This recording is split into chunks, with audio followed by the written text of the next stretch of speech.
नमस्कार, मैं हूं सच्चिदानंद वशिष्ठ।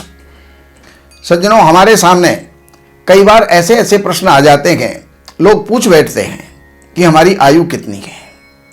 वैसे आयु पूछना नहीं चाहिए। जब तक जिए सुख से जिए, प्रसन्नता से जिए। और ये जो पक्ष है, आयु का पक्ष, ये परमात्मा के हाथ में है। लेकिन फिर भी ज्योतिष शास्त्र हमें थोड़ा सा दिग्दर्शन करता है, मार्गदर्शन करता है। तो अब मैं तुला राशि वालों के लिए बता रहा हूं। देखिए, आयु जो होती है ये हमारी 3 प्रकार की होती है।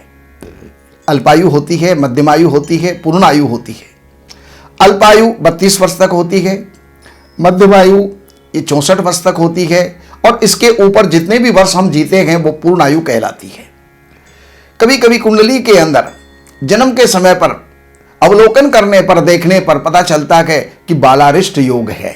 तो बालारिष्ट के अंदर बच्चा होते होते भी 1 दिन का, 2 दिन का, 10 दिन का, महीने का, 2 महीने का, 5 महीने का, साल भर के अंदर उसको किसी भी प्रकार का कोई घात हो सकता है, यानी उसकी आयु समाप्त हो सकती है। लेकिन अगर उनसे बचता है तो आगे उनके लिए क्या क्या क्रम रहता है, ये जो है शास्त्र हमें बताते हैं। अब तुला राशि के अंदर क्या क्या अक्षर आते हैं?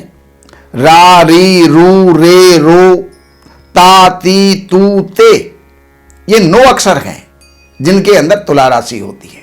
लेकिन ये अक्षर आपके जन्म के नाम के अक्षर होने चाहिए, नक्षत्र के नाम के आधार पर होने चाहिए। ये नहीं है कि आपका नाम कुछ भी रख दिया गया और उसके ऊपर आप देखने लग जाओ, उसके ऊपर ये नियम लागू नहीं होगा। तो इन अक्षरों के अंदर अगर किसी का रा अक्षर के ऊपर नाम है, यानी चित्रा के रा, री, रू, रे, रो, तो इन चरणों के अंदर जिसका भी किसी का जन्म अगर हुआ है, तो पहले चरण में किसी का जन्म है तो वो धन का सदुपयोग करने वाला होगा। दूसरे चरण में, दूसरे अक्षर में किसी का जन्म हुआ है तो धन का स्वामी होगा। और तीसरे अक्षर में रू, रे, रो अक्षर के ऊपर अगर किसी का जन्म है तो जीवन में धन के लिए उसको संघर्ष करना पड़ता है। ता अक्षर के ऊपर किसी का जो है जन्म है तो वो जो है श्रेष्ठ भाषा बोलने वाला होता है। 5वें अक्षर के अंदर अगर किसी का जन्म है ती, तो इस अक्षर वाला जो व्यक्ति है कर्मों को जानने वाला होता है, और लेकिन पर स्त्री की चोरी करने वाला होता है। 7वें चरण में किसी का जन्म होता है तो वो माता पिता का उद्धारक होता है, उद्धार करने वाला होता है या उनका सेवक होता है। 8वें चरण में किसी का जन्म होता है तो राजा से सम्मानित होता है, और 9वें चरण में किसी का जन्म है तो वो भाग्यवान होता है। अब उनके लिए कष्टकारी वर्ष और महीने आपको बता रहे हैं। तो कष्टकारी महीना उनके लिए कौन कौन सा होता है?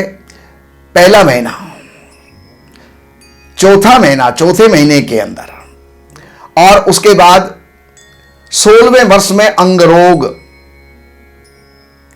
कष्ट, 21वें वर्ष के अंदर जलघात, 33 वर्ष के अंदर फिर अंगरोग, 41 वर्ष के अंदर अंगरोग, 51वें वर्ष में कोई ना कोई देव दोष होता है, 61 वर्ष के अंदर अल्प मृत्यु। और यदि इन्हें शुभ ग्रह देखते हो, शुभ ग्रहों से लग्न दृष्ट हो, राशि दृष्ट हो, तो फिर वो जो है 85 वर्ष जीवित रहता है, और उसकी मृत्यु वैशाख के महीने में शुक्ल पक्ष में त्रयोदशी तिथि, शुक्रवार, शतविषा नाम का नक्षत्र, और प्रथम प्रहर के अंदर या प्रथम प्रहर को पार करने के बाद में मध्याह्न में उसकी मृत्यु होती है। ये मैंने तुला राशि वालों के लिए आपको बताया है। लेकिन पुनः मैं कहता हूं, ये तुला राशि वाले अपने नाम के आधार पर ना देखें, जन्म नक्षत्र के आधार पर अगर तुला राशि है तो उनके लिए यह नियम लागू होगा। बाकी विशेष जानकारियों के लिए इन नंबरों के ऊपर आप संपर्क करके, अपॉइंटमेंट लेकर के, और आप कुछ भी जानकारी आप चाहते हैं वो आप ले सकते हैं। बाकी मेरा निवेदन ये है कि इस हमारे श्री वशिष्ठ चैनल को सब्सक्राइब करें, बेल आइकन को दबाएं, जिससे कि आपको ज्योतिष से, वास्तु से, धर्म ग्रंथों से संबंधित बहुत सारी जानकारियां आपको प्राप्त हो सके और उनको जान करके आप जीवन के अंदर लाभ उठा सकें। नमस्कार। हमारे यहाँ वैदिक ब्राह्मणों के द्वारा सभी प्रकार के पूजा पाठ, कर्मकांड, संगीत में विवाह, गृह क्लेश, काल सर्प दोष, व्यापार में रुकावट व नवग्रहों की पूजा आदि कराई जाती है।